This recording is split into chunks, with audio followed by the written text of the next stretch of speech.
Today on the HR Department's Preventing People Problems podcast, we're talking about investigations when things go wrong, dealing with the process, dealing with the emotions, and dealing with the aftermath.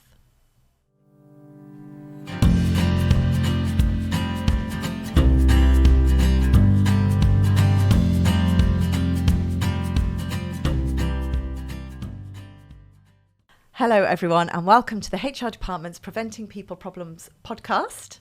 I'm Tracey Hudson and I have with me today two amazing HR professionals, Sarah Bradley and Michaela Gartside. Hello ladies. Hi Hello. Tracey. Hi Tracey. So what we want to talk about today is when it goes wrong with a director or a senior manager, when something goes wrong. So they might have had a grievance against them. They might have, some misconduct, something dodgy at the Christmas party or, a bit of embezzlement, whatever the topic is. So something's gone wrong with a senior person in the business. As a business owner, how do you deal with that, especially if a grievance is against you as the business owner? So let's talk about that. Okay. So, Michaela, let's start off with, business owners just found out that something's happened. The response is always Emotional. There you go. Definitely. So naturally, we're all human beings, and so therefore our first reaction is emotion. Yeah. Can't predict what that emotion will be. For some people it's shock, for some people it's anger, distress. It can be a multitude of emotions. And I think the thing to be is not afraid of the fact you've had an emotional reaction. Yeah. What's really important is what to do with that emotional reaction. And as difficult as it is, you've got to take a deep breath, accept you're having an emotional reaction, but almost do nothing initially. Let that reaction hit you and happen before you jump straight in. Mistakes happen when you allow your emotional reaction to determine your actions. Yeah. But that is so tough in the moment. Absolutely. And particularly, either it's about you, so somebody's making a claim about you, or something's happened with somebody that you have always trusted, trust with your business, has been a confidant for years, whatever it is, you can't avoid it. Yeah. And I think it's actually, sometimes we need to think in advance that this may happen and know that we're going to have an emotional reaction that allows us to go and sit in a dark room, get used to the idea, ring your HR professional and just have a rant before you do anything. Well, the that's worst the thing important. You can do is react. Yeah, the advice is Yeah. the most important thing, isn't it? Definitely. Because the natural thing is to react, tell them to get out, don't trust them, never darken this door again. Yeah, And that's where it makes everything worse. absolutely. Yeah. And if you've received it on email and you feel like reply, but send it to yourself at that moment in time. Yeah, that's a good tip. That's a really good tip. So don't reply to them Yeah. until you've had time, as Michaela said, to move away from the emotions, because it's too easy to do the warrior keyboard and then think later, I could have phrased that differently. Yeah. The person that sent the complaint will have sent it on email, and actually they'll already be thinking, I wonder if I should have said that. I wonder I could have said that differently. Yeah. So pause is good advice. And we'll often say to our clients, have us in speed dial, ready for that emotional moment. Doesn't matter who it is with or what it's about. Just ring us and talk to us first. Take some advice. Actually discharge some of that emotion. We're quite good sponges, really. So discharge some of that emotion before you act. Yeah, it makes our lives so much easier if we can deal with it before they have that reaction. Definitely. So they've had the emotional reaction. They've calmed down. They've had a drink. They've gone out for a cigarette or whatever it is that they're going to do. A vape, maybe. I don't know. They've gone and done a gym session. They're feeling calmer. Next steps. Sarah? We have to start process. I say that I am quite a process person, but we should. Sometimes we don't need to start a process because actually in a small business, an overcomplicated process can start to alienate people. But there is the ACAS Code of Practice when it comes to situations like this. So ACAS are a governing body in the UK, government-approved agency that help set codes of practice that employers must follow. And they actually kind of develop the rules for investigations, grievances, complaints in businesses. And that process basically says be fair, be thorough, act in a timely manner. sometimes you've got to know your business really well. Sometimes it still is relevant to have a conversation first. So even the ACAS Code of Practice will help us try and solve things informally if we can. But you've got to know when it's right to be and okay to have that informal conversation versus needing to do a really thorough investigation. And we've got to get that investigation right. We've got to get the facts. We've got to interview lots of people, gather witness statements. So you've got to really know your team, and that's where Michaela's already said, speak to somebody that's been through this already, whether it be another business owner that's been through it before or a HR advisor that can help you. We've got to get it right, because if we get it wrong, it's got repercussions down the line from a legal perspective. And you've got to be careful you're not starting a witch hunt. Yeah. It's really easy to jump to a conclusion, decide what you want the outcome of that investigation to be, and find all the evidence that supports what you think. Yeah. So where do you start? It's about discovery of fact, isn't it? Because you've had an emotional reaction to what may be an emotional situation. And dependent on your beliefs, as you say, you're going to jump to conclusions. It is about understanding the facts. What actually happened? Who witnessed it? Who saw and heard what? And it's making sure that we don't listen to hearsay. We don't listen to somebody else's version of somebody else's story. Yeah. It is important that we just really sometimes slow the whole thing down, whether it's informally or formally, to understand exactly what happened, what the situation was. So that, yes, you're not jumping to conclusions. You're not prejudging the outcome. You're not prejudging what consequences you want to have. You really do take time to understand it more thoroughly. And I think that's the key. And that can be hard sometimes, because that might feel as though it's going too slow.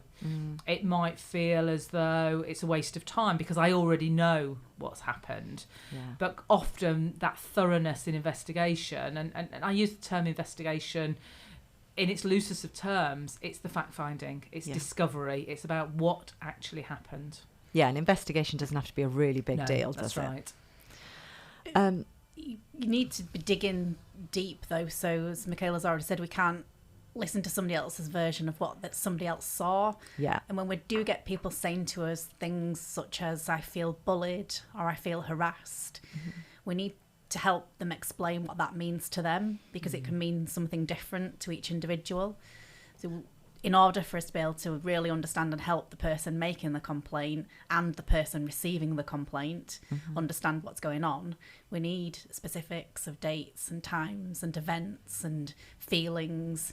But it can't just be one or the other. We need a really round picture so that we can really help both parties as best as we can. So sticking with that idea that there's a complaint like a bullying or harassment or something sort of grievance that's come in, if that's against the business owner or somebody senior in the business, what do you do whilst that investigation's happening to protect, like who are you protecting in that scenario? And, you know, practicalities, how do you do that? I mean, clearly you need to protect all parties, both the complainant, the witnesses, and the individual who's being complained about. I think it's really important that you try and stay as neutral as possible, that you are going to be fair and objective to all parties. So there may be some simple measures dependent on the nature of your business where you can segment duties and you can put a bit of space between people. But you should look and explore what can make that working environment as comfortable as possible for people whilst going through a process, particularly if you're going through a more formal process. I think if you can, it's assigning somebody to take care of the well-being as well as the investigation. It can't be the same person. And we've got challenges here when it comes to small organisations. So the business owner or the senior manager might be the main person that everybody would normally report to. So we need to think about how we can help give them somewhere to talk outside of the complaint process, the grievance process. Maybe get an external independent investigator to help. And it's really easy to set up counselling helplines. They're called employee assistant programmes. It's really easy to give employees access to that. You can join schemes at a really relatively cheap price per year. So it's about not just dealing with the complaint, but thinking about the well-being of the people that are involved and the people that are being asked to be witnesses as well. Mm-hmm.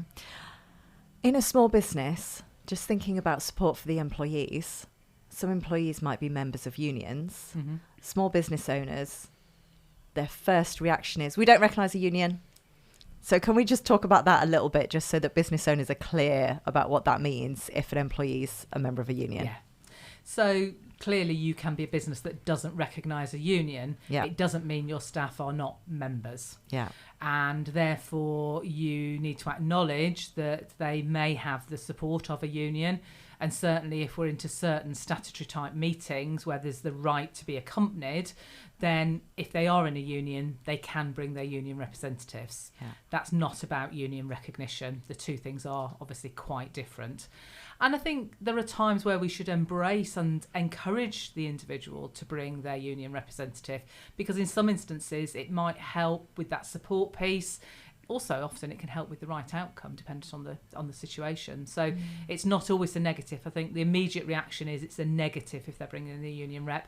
We've actually had some very positive outcomes where people have done that, because actually the union rep sometimes plays a role in helping the individual understand their part in the allegation or the disciplinary, whatever it is. When that allegation's against the business owner or a senior member of the team, there's this feeling of, we don't want outsiders in. We don't want, it's embarrassing, isn't it? I guess, and it's getting over that. I think the other example, when we're talking about being accompanied at these types of meetings, we can stick to the letter of the law, which says no right to be accompanied at the investigation stage, but it doesn't always get us where we need to be. And I've been asked many times, can somebody bring a parent with them, for example, if it's a younger employee, or it's sometimes a person that's got some mental health issues wants to be accompanied by an adult.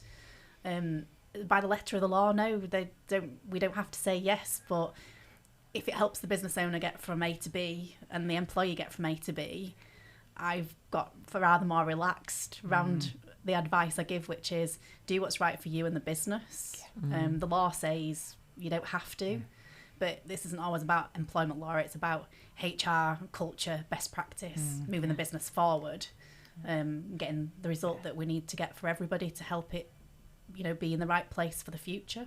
It's about responding to requests reasonably, isn't it? That there are occasions where it's going to get a better outcome. So actually, if it's a reasonable request, say yes. Yeah. There's no legal obligation, but do say yes. So go over and above. Yeah. Just want to make sure if people are listening and we're saying it's not about employment law, let's still be compliant with employment law. Absolutely. Yeah, we want compliance, but go over and above, because I think that plays then to that greater care of the individual, well-being for all parties, and often ends up with better outcomes. If particularly if you take the example of a young person, the engagement of the parent will often result in a better outcome because there's somebody else who may be able to help steer them and their behaviours. Yeah, I can see that. So what about suspending people? When do you do that? When do you not do that?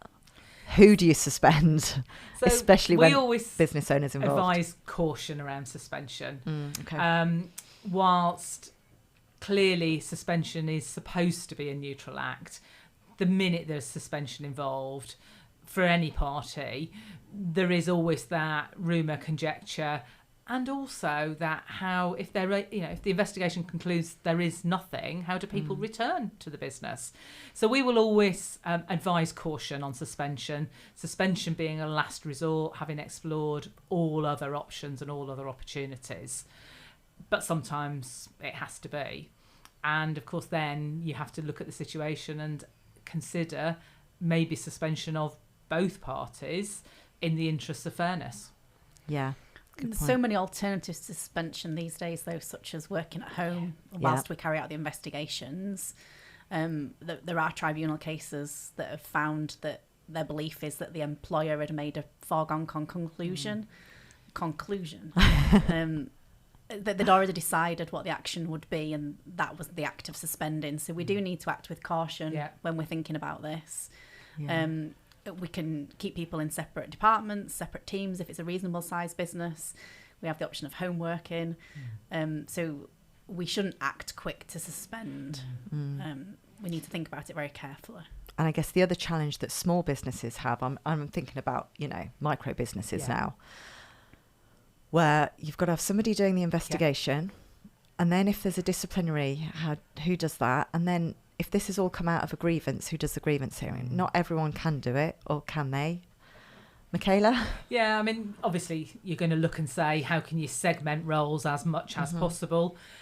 You might engage external professional support in aspects of the process, if appropriate. But again, you've got to look at the resources you've got, the reasonableness. It's not always possible to segment absolutely everything. Larger organisations, yes, but micro organisations, no.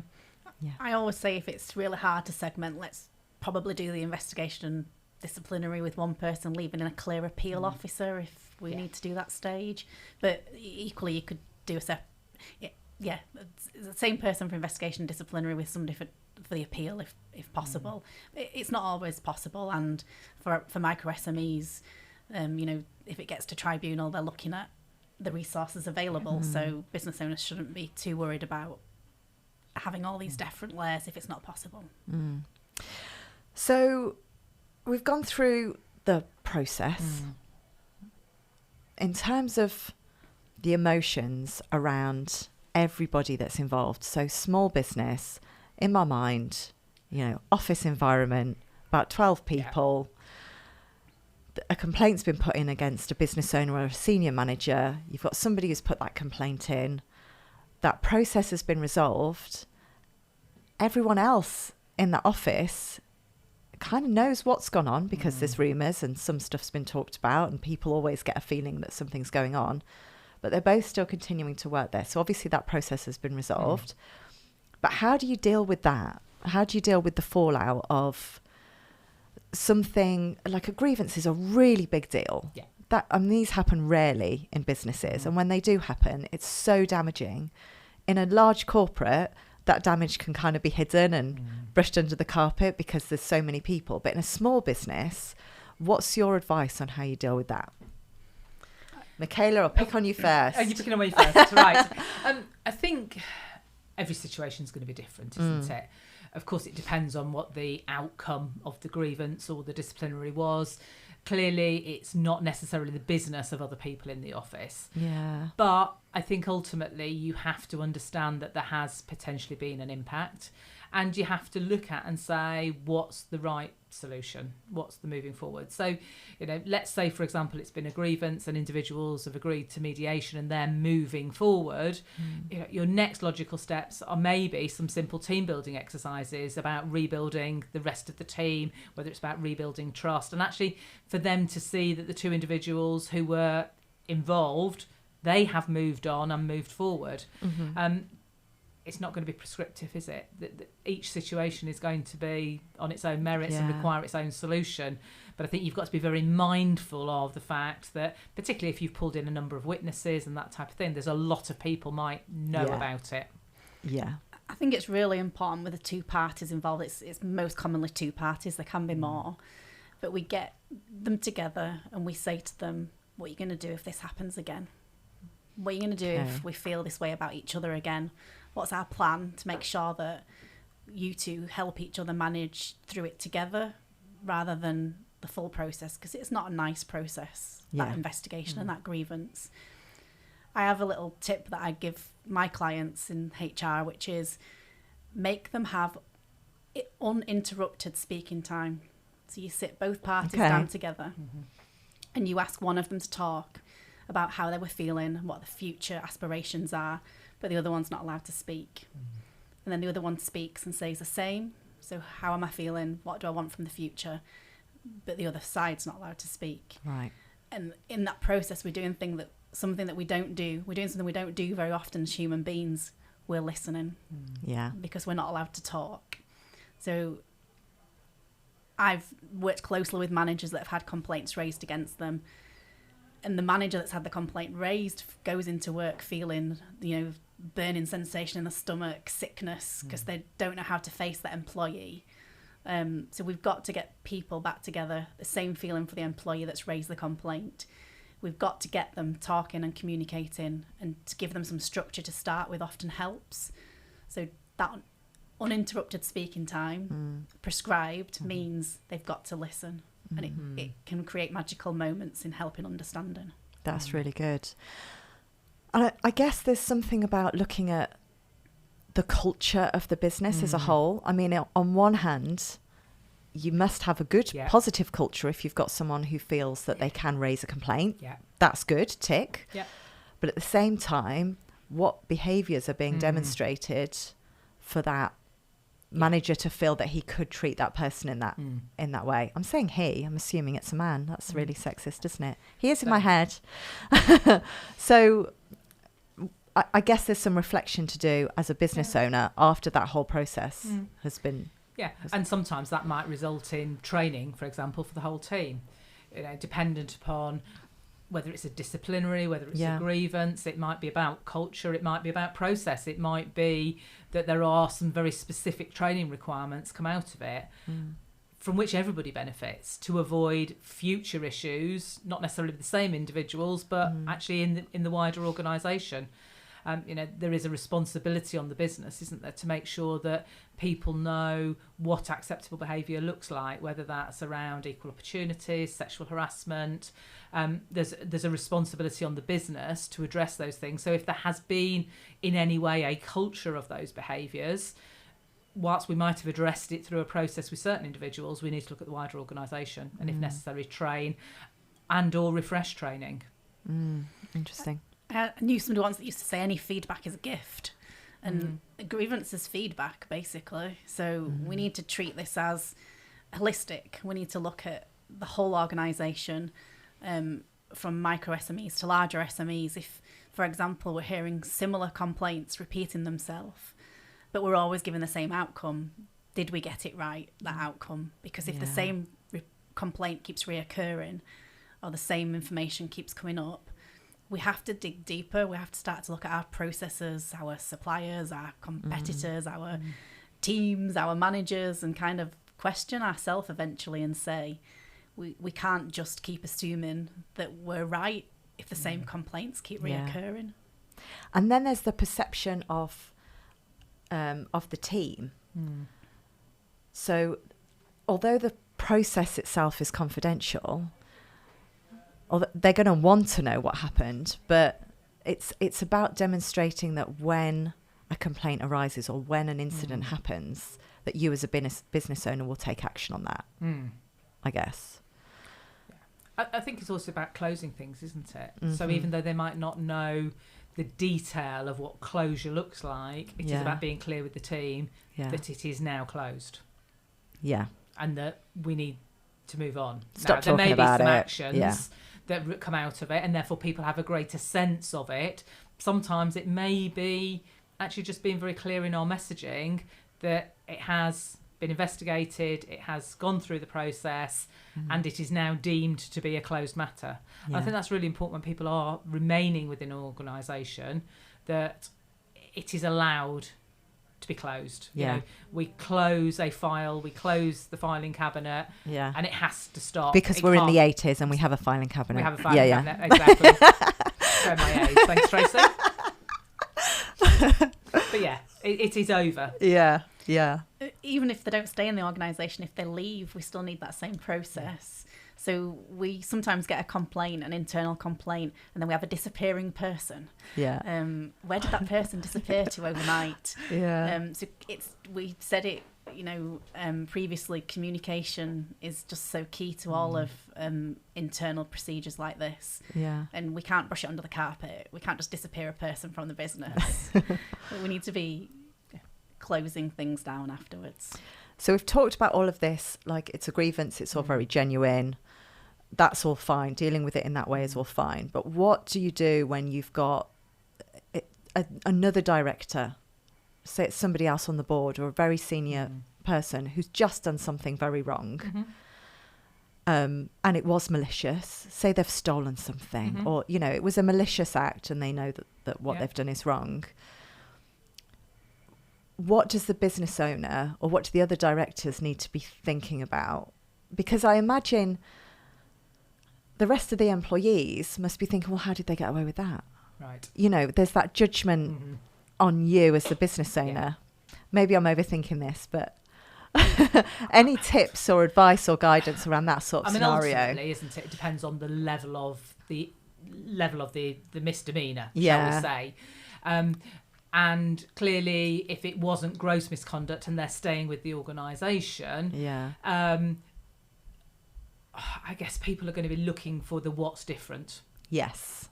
Good and point. So actually, as fellow directors, we have a responsibility to make sure it is different. So whether it's about a process, whether it's about a behaviour, something has to change. Brilliant. It might be that individual going through coaching. It might be that individual going through retraining. I mean, clearly, if it's misconduct, gross misconduct, we have the disappearing person again. And then there is that closure statement. But I think the reality is that people have to believe that something is different. You know, where it was found to be correct, whether it's a disciplinary, whether it's a grievance, the allegation was found to be true, then there's got to be something that's different after the event. Yeah, brilliant. Anything to add, Sarah? You've got to act, haven't you? You can't ignore it, and the team will soon let you know. So we just, if it's generally found that somebody has acted out of order at a senior level, we've got to deal with it. We can't brush it under the carpet. We have to face it head on, as challenging as it can be. But there are lots of, for small businesses, there are lots of other businesses out there that have gone through similar situations. Reach out and talk to them, or reach out to a professional HR advisor to support as well. Yeah, brilliant. Thank you two so much. That's been so useful and really interesting. And thank you to everyone for listening.